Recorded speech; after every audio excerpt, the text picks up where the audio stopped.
빛의 자녀들처럼 행하라 라는 제목으로 함께 말씀을 나누겠습니다.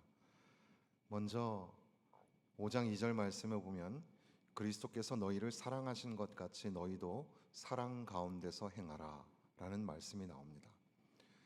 사랑 가운데서 행하는 것이 참 중요한데, 이것이 이제 서신서니까 앞절에 있었던 내용들을 연결해서 옛사람을 벗고 새 사람을 입는 것, 그러니까 우리가 죄와 허물로 죽었던 존재였지만 하나님의 은혜로 구원을 받고, 그 구원의 은혜로 이제 우리가 함께 주 안에서 만들어져 가고 세워져 갈 때에, 그때의 우리의 정체성은 더 이상은 옛사람, 불순종의 옛사람의 모습이 아니라 이제는 거룩함의 새 사람을 입고 살아가는 존재가 되었다. 그래서 새 사람이 되면 어떤 모습으로 살아야 하는가? 그러니까 교리적인 삶이라는 것은 이론으로 논리로 아는 것이 아니라 어떻게 살 것인가가 굉장히 중요하죠. 그래서 우리의 삶의 문제를 다루고 있는데, 그래서 마귀에게 틈을 주지 말고 덕을 세우는 그런 선한 말을 하며 살아라 이렇게 말씀하시는 그런 내용, 그것이 4장의 끝부분인데 거기에서 이제 5장으로 연결되어서 그러므로 사랑을 받는 자녀같이 너희는 하나님을 본받는 자가 되고 그리스도께서 너희를 사랑하신 것 같이 너희도 사랑 가운데서 행하라. 주님이 우리를 사랑하신 것처럼 우리도 사랑 가운데서 행해야 한다. 그것이 옛사람의 모습을 벗고 새 사람을 입는 그런 거룩한 삶의 모습이 된다고 말씀하십니다. 예수님이 우리를 위하여 자기를 버리셨고 향기로운 제물과 희생 제물로 하나님께 드리신 것처럼 우리도 사랑하며 살아서 우리를 희생하고 우리를 아낌없이 내어 주어서 그렇게 사랑하며 걷는, 사랑하며 행하는 삶을 살아야 한다. 이렇게 앞절과 연결하여서 이 말씀을 읽을 수가 있겠습니다. 그리고 또한 여기에 이 걷다 행하다라는 말이 여러 차례 등장을 하는데, 사랑 가운데서 행하라라는 말씀은 지금 우리가 제목으로 삼고 있는 8절에 너희가 전에는 어둠이더니 이제는 주 안에서 빛이라 빛의 자녀들처럼 행하라. 그러니까 사랑 가운데서 행하라라는 말씀과 함께 빛의 자녀들처럼 행하라라는 말씀이 또 동등하게 등장을 하고 있다는 거죠. 그리고 또 이것은 지혜 없는 자 같이 하지 말고 15절에 보면 너희가 어떻게 행할지를 자세히 주의하여 지혜 있는 자 같이 행하라. 그리고 그것은 이제 성령으로 충만하게 행하라라는 말씀으로 행하라, 걸어라. 영어 원문에는 걷다라고 표현이 되어 있으니까 걸어라, 행해라.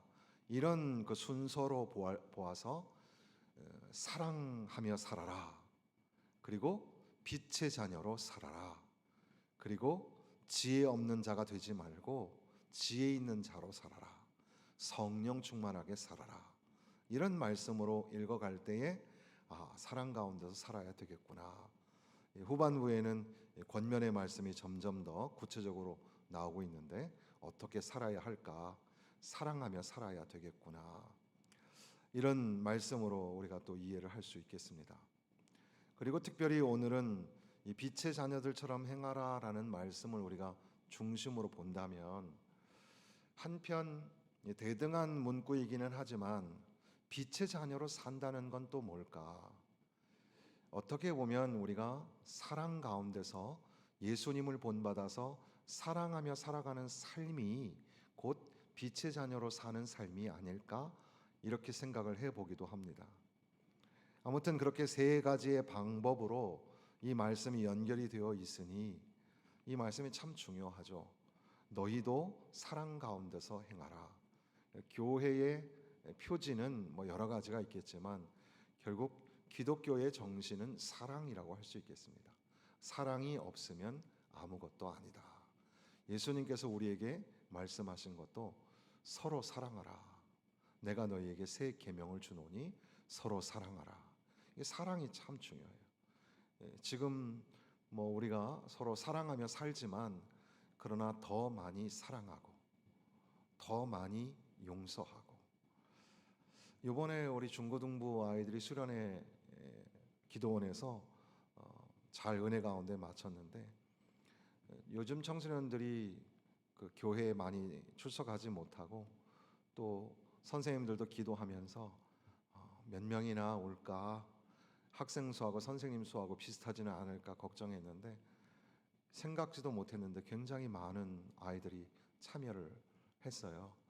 기도원에 저도 잠깐 올라가 봤는데 그 무더운 날씨에 아이들이 같이 이렇게 배우고 듣고 하는데 거기에 선생님들 모습이 있어요. 선생님들이 한 분 한 분이 아이들 속에 끼어서 누가 학생인지 누가 선생인지 모르게 아이들을 사랑하는 그런 얼굴을 담고서 그렇게 섬기는 모습을 볼 때 참 감사하고, 주방에는 또 권사님들이 정말 그 기도원 주방이 참 열악한데도 불구하고 거기에서 자녀들을 사랑하는 마음으로 열심히 음식을 준비하고 또 그렇게 하는 모습이 너무너무 감사하고, 뒤편에서는 고기를 굽는다고 장로님, 권사님, 집사님 이렇게 해서 막 땀을 흘리면서 섬기는 그 모습이 참 아이들을 사랑하는 마음이 없으면 참 가능하지 않은 귀한 모습을 제가 보고 오히려 슬며시 은혜를 받고 돌아오게 되었습니다.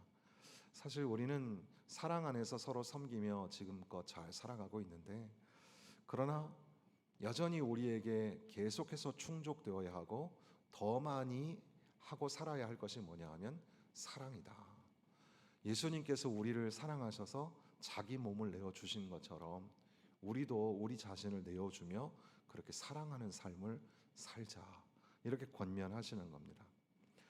물론 사랑하며 살자라는 이 말씀이 앞뒤로 우리가 지난 에베소서 강해를 4장의 부분을 할 때에 나누었던 것처럼 앞뒤에 나와 있는 것들이 그 악의적인 그 비방하는 그런 말들이라든지, 그리고 3절에 5장 3절에 오면 음행과 더러운 것과 탐욕, 그리고 누추함과 어리석은 말, 희롱의 말, 이런 것들 사이에 이 사랑으로 행하라라는 말씀이 있는 걸 보면 우리의 언어를 참 조심해서 우리의 말하는 것을 통해서 덕을 세우고 사랑을 세워가는 말을 해야 되겠다, 그렇게 생각이 듭니다.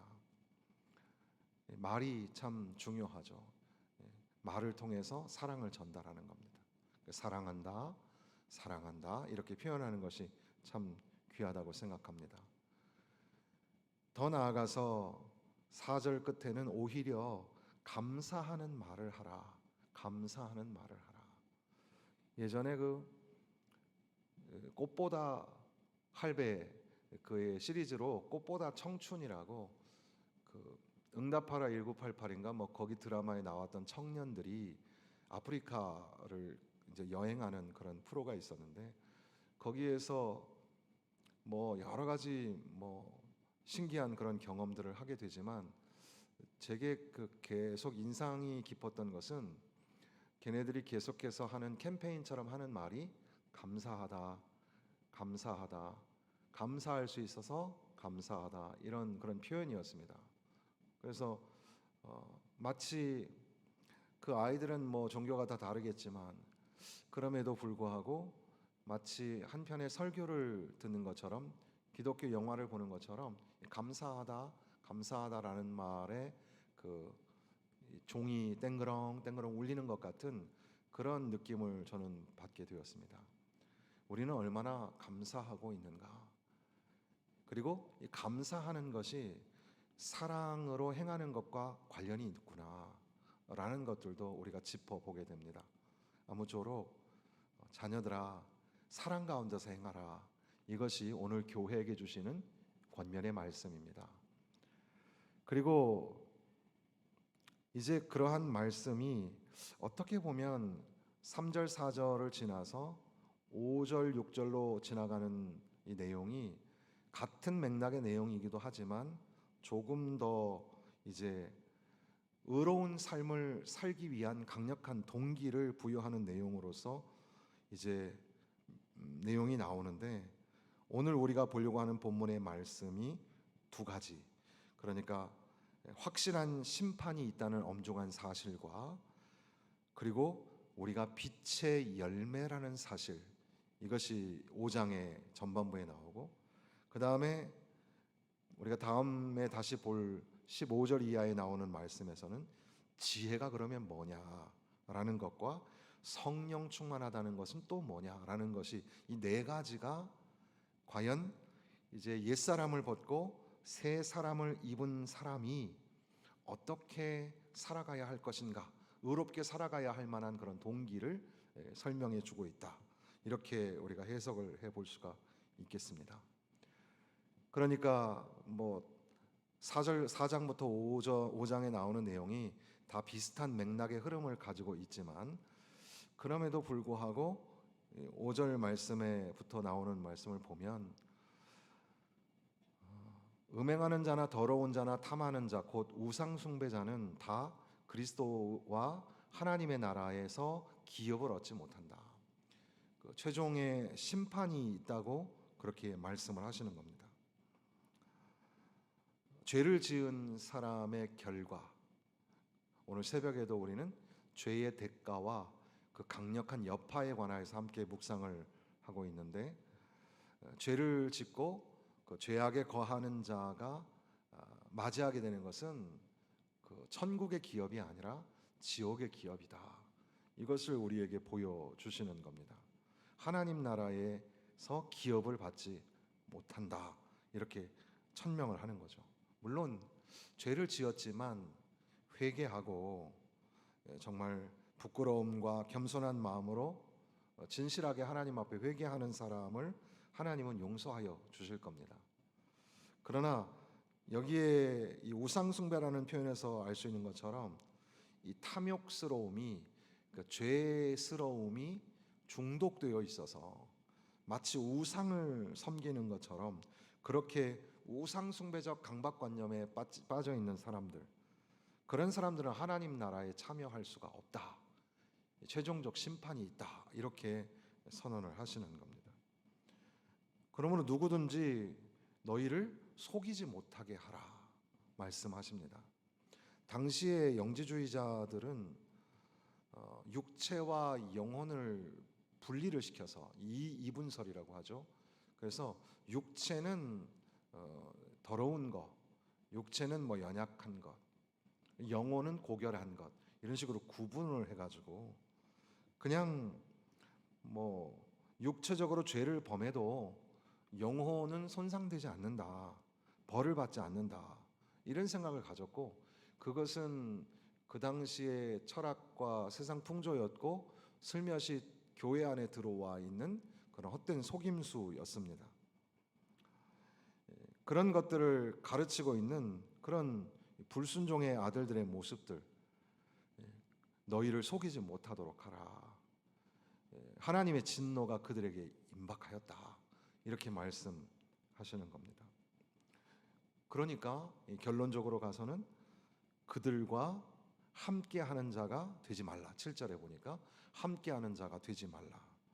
이 번역에 관하여서 학자들이 조금 조심스럽게 해석을 더 하는데, 그들과 함께하는 자가 되지 말라, 그런 사람들하고 접촉하거나 관계를 금해라, 이렇게 설명하는 것은 조금 모순이 된다. 왜냐하면 우리가 복음을 전해야 할 곳은 죄악이 관영한 세상이죠. 그러니까 세상에 가서 그 죄인으로 살아가는 사람들에게 예수님을 소개하고 예수님을 알게 하는 그 선교적 사명이 우리에게 있으니까 그들과 접촉을 하지 말아야 된다는 것은 좀 모순이 될 수가 있겠습니다. 오히려 여기에서 말하는 순메토코이라는 그 헬라어는 참여하는 것, 관계를 맺는 것의 방점이 아니라 참여하는 것에 무게를 싣고 있어서, 여기서 금지하는 것은 그들과 한편이 되지 마라, 그 안에 속하지 마라, 이렇게 말씀하시는 거죠. 소돔에서 소돔과 고모라에서 롯이 경고를 받았던 것처럼 그들과 함께 하지 말라 이런 말은 그들과 만나지 말고 접촉하지 말라 그런 말이라기보다는 어떻게 보면 그들이 빠져 있는 그 죄악에 동조하지 말고 그런 죄된 일에 너희들도 빠져 있지 마라 이렇게 경고를 하시는 말씀입니다. 그것이 첫 번째 동기였고, 두 번째는 너희는 빛의 자녀다. 빛의 자녀들처럼 행하라. 이렇게 말씀하십니다. 바울 사도는 이 빛이라는 빛과 어둠이라는 그 은유를 통해서 교회에게 권면하고 있는 겁니다. 우리 인간에게는 이 빛이라는 것이 굉장히 큰, 그래서 태초에 하나님이 천지를 창조하실 때 빛이 있으라. 이 첫 번째였죠. 인류의 가장 큰 혁명은 불을 만들어내는 것이었다고 해도 과언이 아니겠습니다. 어둠과 빛에 관한 그런 은유와 상징은 너무너무 많죠. 우리가 일반적으로 알고 있는 대로 어둠은 무지와 오류와 악을 나타내죠. 반대로 빛은 진리와 의를 나타내는 데 많이 사용이 됩니다. 여기 보면 너희는 어둠 속에 있었으나 지금은 빛 속에 있다 이렇게 말하지 아니하고 너희가 전에는 어둠이었다 그런데 지금은 빛이다 이렇게 말씀하시는 겁니다. 바울은 실제로 그들의 환경뿐 아니라 그들의 삶이 어둠이 아니라 빛이다 이렇게 선언하고 있는 겁니다. 왜냐하면 주 안에서 너희가 전에는 어둠이더니 이제는 주 안에서 빛이라. 주님 안에서, 예수 안에서 죄와 허물로 세상 풍조를 쫓았던 그런 연약한 존재였는데 이제는 하나님이 우리를 사랑하셔서 예수 그리스도의 속량하심을 통해서 우리가 이제는 주 안에서 빛이 되었다. 빛이다. 예수님께서도 직접 말씀하셨죠. 너희는 세상의 소금이고 너희는 세상의 빛이라 이렇게 말씀하신 겁니다. 그러니까 우리의 정체성이 빛이다 말씀하시는 겁니다. 그러니까 주님 안에서 빛이 되었으니까 빛의 자녀로 행하고 빛을 바라며 빛의 열매를 맺으며 살아가는 존재가 되었다는 겁니다. 그러면서 빛의 열매 9절 말씀해 보니까 빛의 열매는 모든 착함과 의로움과 진실함에 있느니라. 이 말씀만 가지고도 굉장히 오랫동안 설명을 할 수도 있겠지만 우리가 직관적으로 알 수 있다고 생각하기 때문에 과감하게 저는 생략을 하는데 예수님 안에서 예수님의 임재 안에서 즐겁게 사는 삶이 뭐냐? 바로 그게 착하게 사는 거고 의롭게 사는 거고 진실하게 사는 겁니다. 그러므로 오늘 우리는 주님 앞에 기도할 때 주님 착하게 살게 하여 주옵소서, 의롭게 살게 하여 주옵소서, 진실하게 살게 하여 주옵소서. 따라해 보시겠습니다. 착하게, 의롭게, 진실하게, 착하게, 의롭게, 진실하게 살게 하여 주옵소서.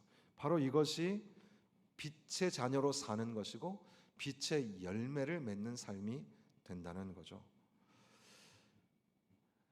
주님을 기쁘시게 할 것이 무엇인가 시험하라 그랬습니다. 주님을 기쁘시게 하는 것.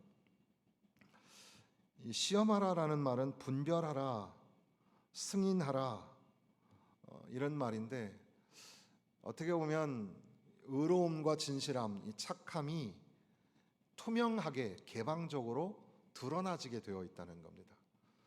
그러니까 저 사람 속은 착해, 겉은 안 착해 이런 게 있을 수가 없는 거죠. 이 모순이죠. 그러니까 착한 사람은 착한 게 드러나는 거죠. 그래서 예전에 제가 있었던 교회에서 문제가 막 생기고 그럴 때 장로님들이 참 많이 마음이 아프고 힘들고 그렇게 자꾸 막 악한 사람들에 의해서 많이 이제 힘들어할 때 아이 장로님들 왜 저 사람들처럼 그렇게 같이 대응하고 안 싸워요? 그렇게 제가 물어봤더니 그러면 우리도 똑같은 사람 되잖아요. 우리는 착한 사람이어야죠. 이렇게 장로님들이 하시는 말씀이 참 그래서 장로님이구나 이런 생각을 하게 됩니다. 우리가 그리스도인으로 산다는 건 착하게 사는 삶이 되어야 합니다. 그리고 그 착하다는 것은 그냥 머릿속에 또는 내면에 있는 어떤 성품이라기보다는 투명하게 보여지는 것. 그래서 저 사람이 착하게 사는구나. 착한 게 보여지는 거예요.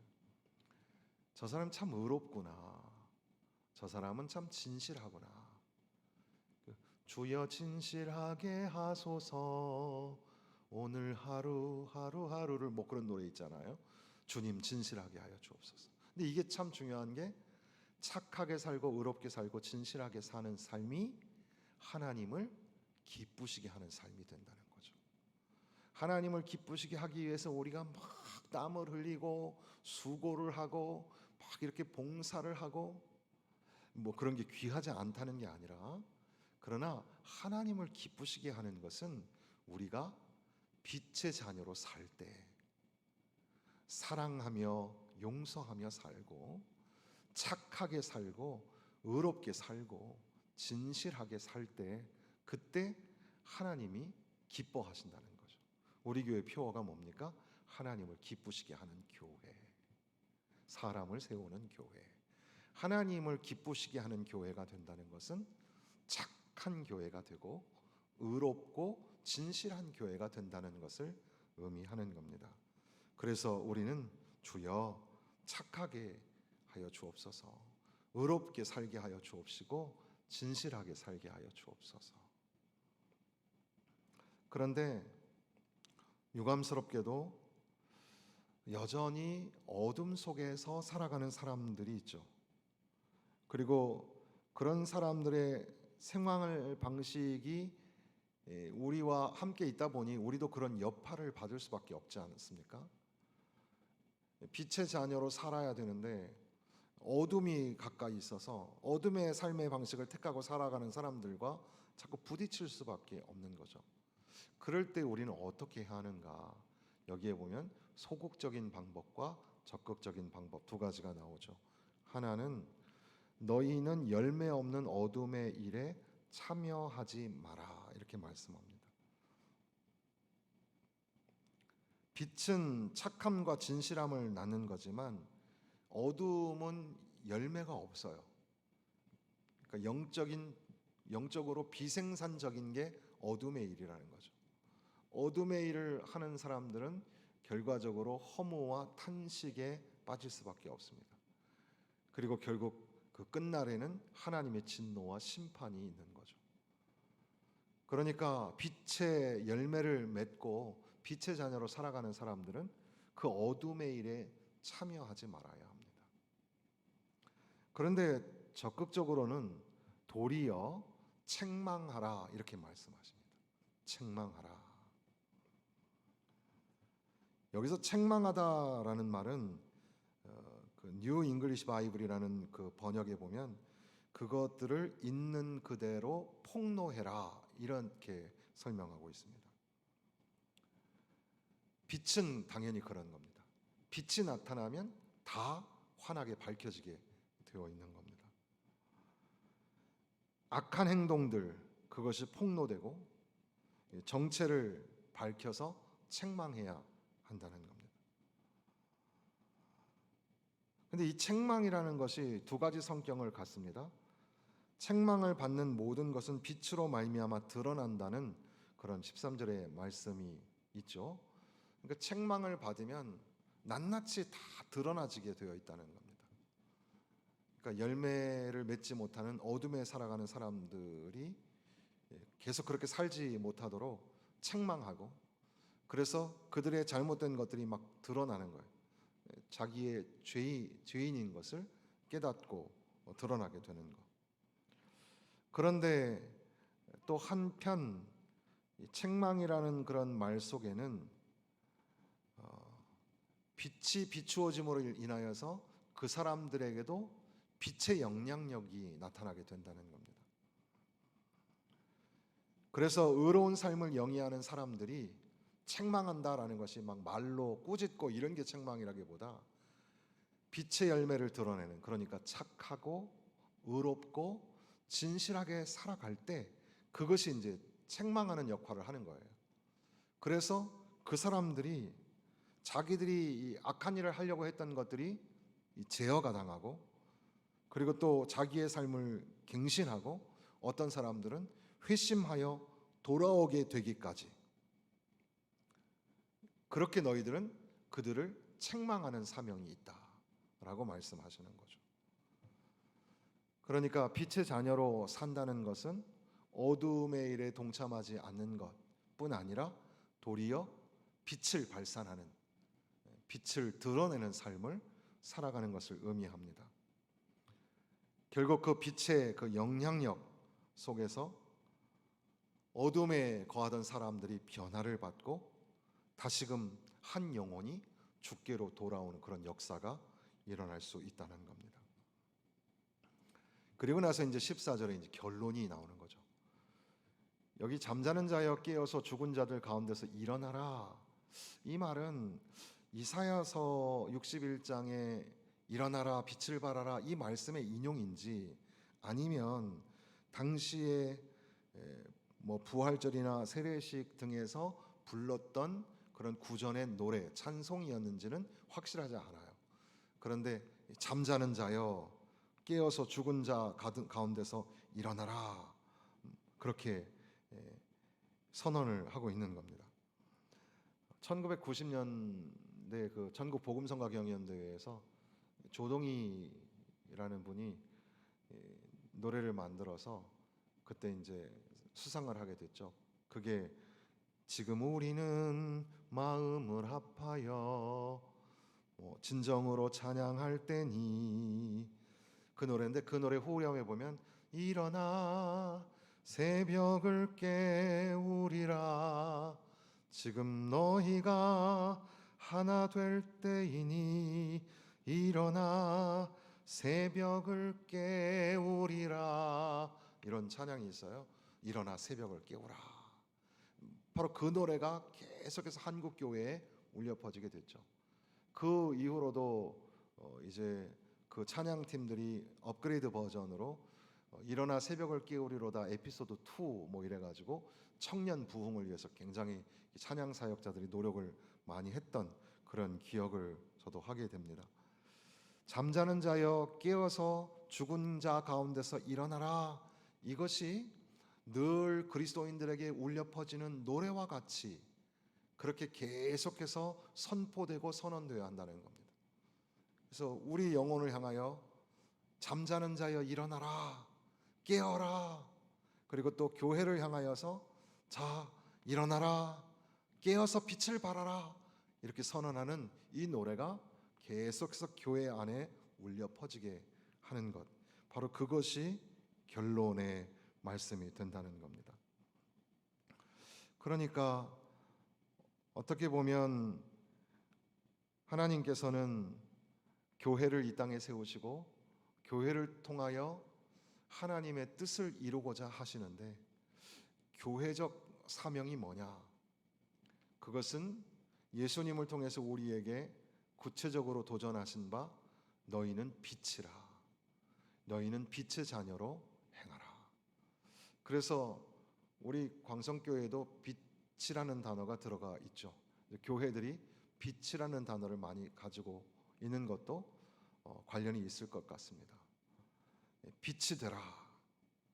이 빛이 되는 것은 무지한 사람에게 진리를 깨우치는 대학가의 그런 슬로건이나 그런 표어가 아니라, 어떻게 보면 이 빛이 되라, 빛의 자녀가 되라, 빛의 자녀로 행하라 라는 것은 교회에게 주신 막중한 사명이라고 저는 생각합니다.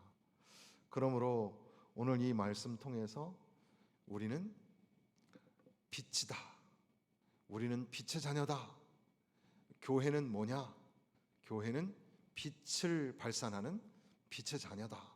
이렇게 우리가 스스로의 정체성을 깨닫고 어두워져가는 세상 속에 빛을 드러내는, 빛의 열매는 착함과 의로움과 진실함입니다. 서론에 말씀드린 것처럼 물론 이 말씀은 사랑 가운데서 행하라라는 말씀과 뒤이어 나오는 지혜롭게 행하라, 성령 충만하로 행하라라는 말씀과 다 하나로 되어 있는 편지글입니다. 그러니까 빛의 자녀로 행하는 것이 사랑 가운데서 행하는 것이고, 성령 충만한 가운데에 세월을 아끼는 삶이 될 것입니다. 아무쪼록 오늘 다시 이 말씀이 우리에게 읽혀지는 것은, 오늘 다시 우리의 정체성을 살펴서 우리는 빛이다, 빛의 자녀로 빛의 열매를 맺으며 살아야 된다. 주여, 빛의 자녀로 살게 하여 주옵소서. 착하게 살게 하여 주옵소서. 의롭게 살게 하여 주옵소서. 진실하게 살게 하여 주옵소서. 우리의 삶으로 어둠의 일을 책망하고 선포하고 깨닫고 돌아오게 하여 주옵소서. 이렇게 말씀을 드리게 되었습니다. 우리 함께 들으신 말씀을 기억하면서 기도하면 좋겠습니다.